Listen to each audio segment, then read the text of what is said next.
9월 20일 화요일 하나님께서 오늘 우리에게 주시는 말씀은 창세기 26장 1절부터 11절까지의 말씀입니다. 봉독하겠습니다. 아브라함 때에 첫 흉년이 들었더니 그 땅에 또 흉년이 들매 이삭이 그랄에 가서 블레셋 왕 아비멜렉에게 이르렀더니 여호와께서 이삭에게 나타나 이르시되 애굽으로 내려가지 말고 내가 내게 지시하는 땅에 거주하라. 이 땅에 거류하면 내가 너와 함께 있어 내게 복을 주고 내가 이 모든 땅을 너와 내 자손에게 주리라. 내가 내 아버지 아브라함에게 맹세한 것을 이루어 내 자손을 하늘의 별과 같이 번성하게 하며 이 모든 땅을 내 자손에게 주리니 내 자손으로 말미암아 천하 만민이 복을 받으리라. 이는 아브라함이 내 말을 순종하고 내 명령과 내 계명과 내 율례와 내 법도를 지켰음이라 하시니라. 이삭이 그랄에 거주하였더니 그곳 사람들이 그의 아내에 대하여 물으매 그가 말하기를 그는 내 누이라 하였으니 리브가는 보기에 아리따움으로 그곳 백성이 리브가로 말미암아 자기를 죽일까 하여 그는 내 아내라 하기를 두려워함이었더라. 이삭이 거기 오래 거주하였더니 이삭이 그 아내 리브가를 껴안은 것을 블레셋 왕 아비멜렉이 창으로 내려본지라. 이에 아비멜렉이 이삭을 불러 이르되 그가 분명히 내 아내이거늘 어찌 내 누이라 하였느냐. 이삭이 그에게 대답하되 내 생각에 그로 말미암아 내가 죽게 될까 두려워하였음이로라. 아비멜렉이 이르되 내가 어찌 우리에게 이렇게 행하였느냐. 백성 중 하나가 내 아내와 동침할 뻔하였도다. 내가 죄를 우리에게 입혔으리라. 아비멜렉이 이에 모든 백성에게 명하여 이르되 그 사람이나 그의 아내를 범하는 자는 죽이리라 하였더라. 아멘.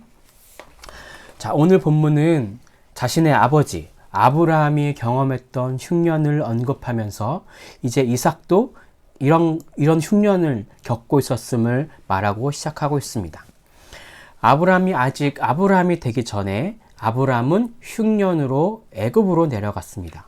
그리고 거기서 아브라함은 아내를 누이라고 속여 자신의 목숨을 부지하였고 하나님이 바로에게 말씀하셔서 거짓말하였지만 오히려 은혜를 받고 더 많은 재물을 얻고 가나안으로 돌아왔던 것을 기억하실 것입니다. 오늘 본문을 보면 이 아브라함이 흉년 중에 행했던 일과 이삭이 흉년을 당했을 때 했던 일이 비슷하지만 약간 다른 모습을 보이고 있습니다. 이것을 비교하시면서 읽어보시면 오늘 본문을 더 잘 이해하리라 믿습니다. 자, 1절에서는요, 아브라함 때에 흉년이 들었고 이삭 때도 흉년이 들었습니다. 부엘라 헤로이에 거주하였던 이삭은 이제 이 흉년을 피해서 애굽으로 내려가고 있는 중이었습니다. 그래서 그랄이라는 지역에 잠시 머물러 있는 때가 바로 이 오늘의 본문의 때입니다. 자, 1절을 읽어보겠습니다. 아브라함 때에 첫 흉년이 들었더니 그 땅에 또 흉년이 들매 이삭이 그랄로 가서 블레셋 왕 아비멜렉에게 이르렀더니. 자, 그리고 이후에 어떤 일이 일어나고 있습니까? 2절입니다. 여호와께서 이삭에게 나타나 이르시되 애굽으로 내려가지 말고 내가 내게 지시하는 땅에 거주하라.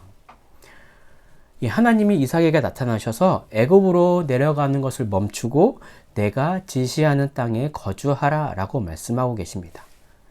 더불어 하나님은 3절과 5절까지 아브라함에게 약속했던 그 언약을 다시 상기시켜 주시고 재언약을 맺어 주십니다. 이것은 이삭에게 더 이상 아버지의 하나님이 아니라 나의 하나님 또는 누군가의 하나님이 아니라 나와 언약을 맺으시는 하나님을 나타내는 것으로 하나님의 약속은 변함없이 신실하게 이루어지는 것을 우리는 알 수 있습니다. 또한 이제 아브라함에게 하셨던 이 축복이 이삭에게 계승되었음을 알 수 있는 것이죠. 이렇게 이삭에게 나타나셔서 모든 땅을 너와 자손에게 주리라 라고 약속하신 하나님은 이제 가나안에서 떠나지 말라고 하십니다. 자, 그러자 이삭은 어떻게 반응하였나요? 6절입니다. 이삭이 글 아래 거주하였더니. 이삭은 여호와 하나님의 말씀에 순종하여 애굽으로 내려가지 않고 그 땅에 거주하였습니다. 아브라함은 애굽에 내려가는 불순종한 모습을 보였지만 이삭은 말씀에 순종하는 모습을 볼 수 있습니다. 하지만 이렇게 순종하며 그 땅에 머물러 있는 이삭에게도 시험이 닥쳐옵니다. 그랄은 블레셋 땅에 속해 있는 지역입니다. 이삭은 아브라함이 애굽에서 사례를 누이라고 했던 것처럼 자신의 아내 리브가를 그곳 사람들이 아내를 빼앗고 자신을 죽일까봐 리브가를 아내라고 말하는 것을 두려워하고 있습니다. 7절에서 이런 내용이 나와 있는데 같이 읽어보겠습니다. 그곳 사람들이 그의 아내에 대하여 물으매 그가 말하기를 그는 내 누이라 하였으니 리브가는 보기에 아리따움으로 그곳 백성이 리브가로 말미암아 자기를 죽일까 하여 그는 내 아내라 하기를 두려워함이었더라. 처음에는 그곳 백성들이 리브가가 누이라는 말을 믿고 잘 지내는 듯 하였습니다. 그렇지만 거짓말은 오래가지 못하고 블레셋 왕 아비멜렉에게 발견됩니다. 8절과 9절입니다. 이삭이 거기 오래 거주하였더니 이삭이 그 아내 리브가를 껴안은 것을 블레셋 왕 아비멜렉이 창으로 내다본지라. 이에 아비멜렉이 이삭을 불러 이르되 그가 분명히 내 아내이거늘 어찌 내 누이라 하였느냐. 이삭이 그에게 대답하되 내 생각이 그로 말미암아 내가 죽게 될까 두려워하였음이로라. 리브가가 아내임을 확인한 아비멜렉은 백성 중에 죄를 짓게 되었으면 어찌할 뻔하였느냐라고 원망했지만 곧 블레셋 모든 백성에게 이삭과 리브가를 해하는 자는 죽이리라 라고 선포하며 이삭과 리브가를 보호하는 것으로 오늘 본문은 끝이 납니다. 자, 그럼 오늘 우리에게 주시는 메시지입니다. 첫째, 신실하신 하나님을 신뢰합시다. 오늘 본문에서는 아브라함에게 하셨던 축복을 이삭에게 계승하신 사건이 나옵니다. 우리가 앞서 살펴보았듯이 이것은 이삭에게 직접 찾아오셔서 해주신 약속의 계승입니다. 우리는 가끔 신앙생활을 하면서 내가 직접 만난 하나님보다 누군가의 하나님을 보고 느끼고 알아가는 경우가 많은 것 같습니다. 어떤 목사님께서 말씀하셨으니까, 또 어떤 권사님의 권유로, 또 어떤 집사님의 섬김의 모습을 통해서 이렇게 간접적으로 하나님을 경험하는 것을 가지고 그것만이 자신의 신앙으로 여기는 경우가 있는 것 같습니다. 이것은 초신자, 아직 신앙이 연약한 사람들에게는 많은 도움이 될 것입니다. 하지만 신앙이 성숙해 가고 있는 우리들은 마치 이삭과 같이 인격적인 하나님과 직접적인 만남을 통해 우리의 사명을, 우리에게 허락하신 축복을 확인하여야 합니다. 하나님은 살아계십니다. 그러니 지금도 우리에게 말씀하여 주십니다.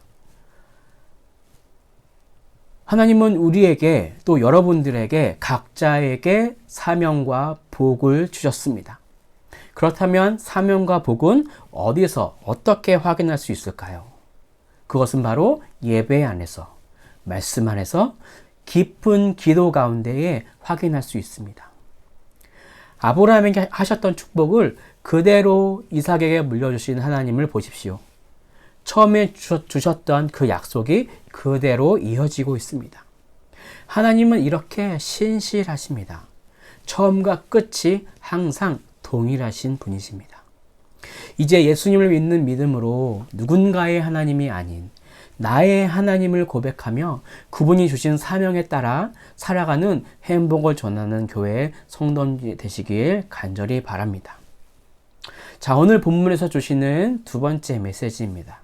둘째, 거짓은 곧 드러나며 그 죄는 뿌리가 깊습니다. 이삭이 아직 태어나기 전에 일어났던 일이었음에도 어찌 그리 아버지와 똑같은 실수를 저지르고 있을까요?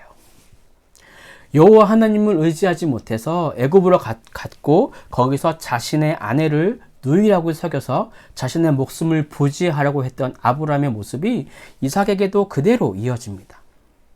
다만 아브라함과 다른 것은 하나님의 말씀에 순종하여 애굽으로 내려가지 않은 것뿐입니다. 이렇게 믿음 안에 순종하고 있는 우리에게도 이삭과 같은 시험이 존재할 수 있습니다. 순종하셨다면 끝까지 순종해야 할 것입니다. 순종은 내 생각보다 더 크신 하나님을 믿고 자신의 안위보다 하나님의 말씀을 우선순위로 따르는 자세를 말합니다. 사랑의 하나님은 이렇게 순종하는 우리를 지키시고 보호해 주실 것입니다. 이삭의 거짓말은 곧 들통나고 발각되었습니다. 지금 순간적으로 위기를 모면하려고 하는 거짓말은 언젠가는 들통나게 되어 있습니다. 어떻게든 사람에게는 또 그렇게 잘 속여서 넘어가는 듯 하여도 우리를 너무나 잘 알고 계시는 전능하신 하나님 앞에서는 절대 속일 수 없습니다. 하나님 앞에서 정직하게 나아갑시다. 그리고 나의 죄를 회개합시다.